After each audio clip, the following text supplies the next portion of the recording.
Welcome to The Explainer. Today, we're diving into a really fascinating question. Why do so many smart people make, well, just terrible decisions with their money? The answer, it turns out, isn't in some complicated spreadsheet. Nope, it's right inside your own head. We are about to uncover the hidden psychological biases that are secretly pulling the strings on your investment portfolio. So let me just ask you this straight up. Do you think of yourself as a rational investor? You know, someone who makes decisions about money based on pure, cold logic, all with the single goal of making as much as possible. For decades, this was the bedrock of traditional economics, the assumption that all of us act this way. Yeah, so economics textbooks imagined we were all like the investor on the left, a perfect calculating machine. But let's be honest, reality looks a whole lot more like the investor on the right. Which, well, that looks a lot more like us, doesn't it? We get scared, we get greedy, we're influenced by pride and regret. And understanding this huge gap is exactly what behavioral finance is all about. And this whole idea comes from a field called behavioral finance, which was really pioneered by two psychologists, Daniel Kahneman and Amos Tversky.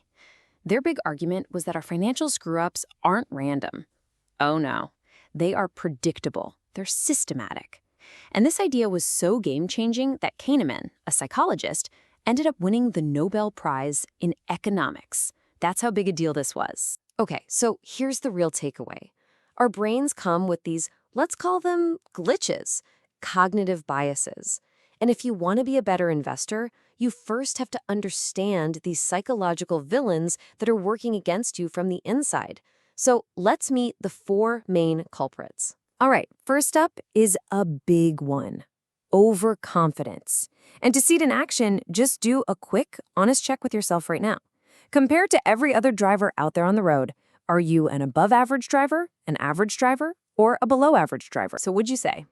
Well, when researchers ask this question, and they've asked it a lot, around 90% of people say they're an above-average driver, which, of course, is statistically impossible, right? You can't have 90% of people in the top 50%. And that right there is a perfect, beautiful example of overconfidence. We are hardwired to think we're better than we actually are. Now, when you bring this bias into the world of investing, it becomes absolutely toxic. It makes us think we know more than we do, so we trade way too often, and study after study shows that leads to lower returns. We underestimate the real risks we're taking, and get this. Research has shown that men tend to be more financially overconfident than women, and their portfolios often pay the price for it. Our second big bias has to do with making flawed judgments, and we can see this in a classic little thought experiment.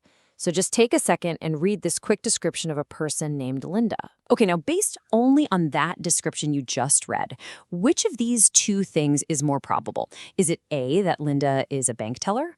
Or is it B, that Linda is a bank teller and is active in the feminist movement?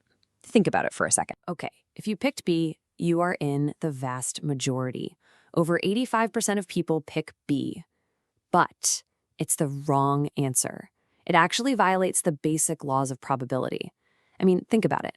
The group of all bank tellers has to be bigger than the much smaller, more specific group of bank tellers who are also feminists.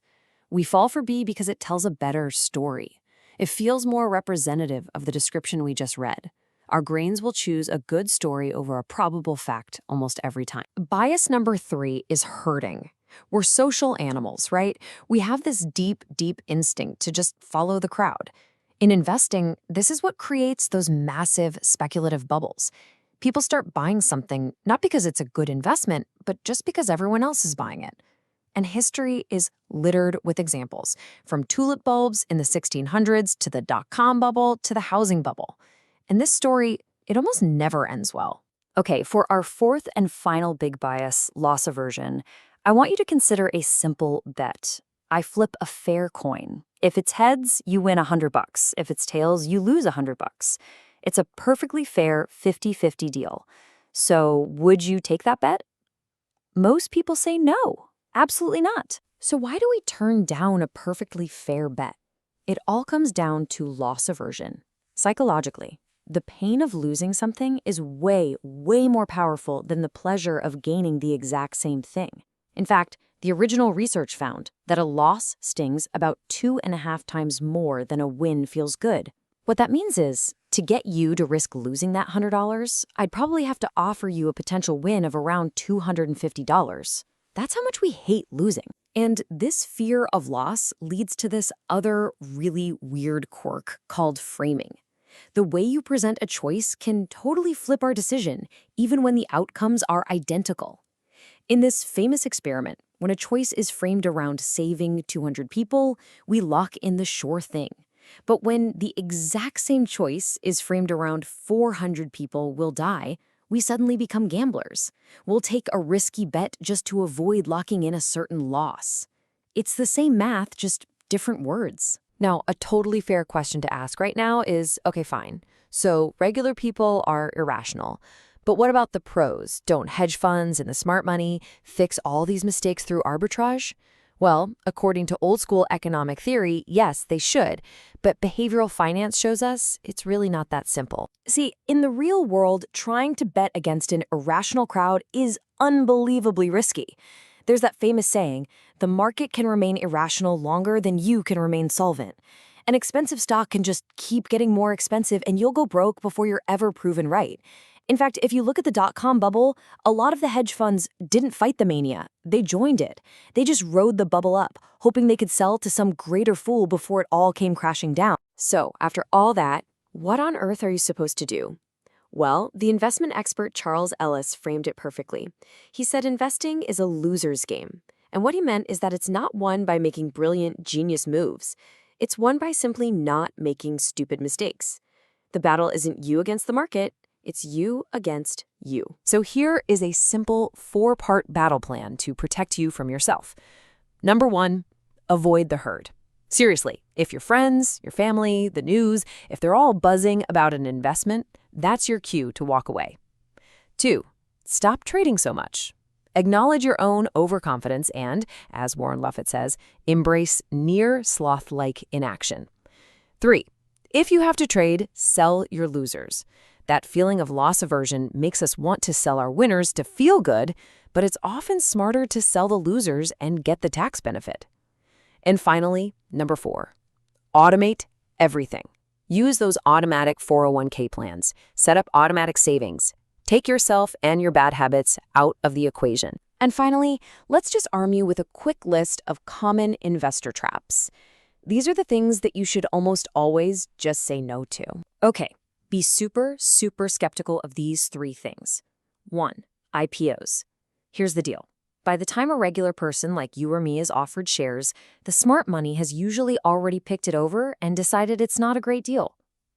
2, hot tips. Remember this rule. Never buy anything from someone who is out of breath.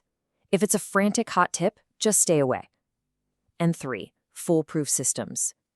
If someone, like Bernie Madoff, promises you steady, high returns with absolutely no risk, run. It just doesn't exist. If it sounds too good to be true, it is. In the end, the whole lesson of behavioral finance really just boils down to this one famous quote. The biggest risk to your financial well-being isn't a stock market crash or a bad economy. It's the predictable, it's the irrational, and it's the deeply human wiring that's inside your own head.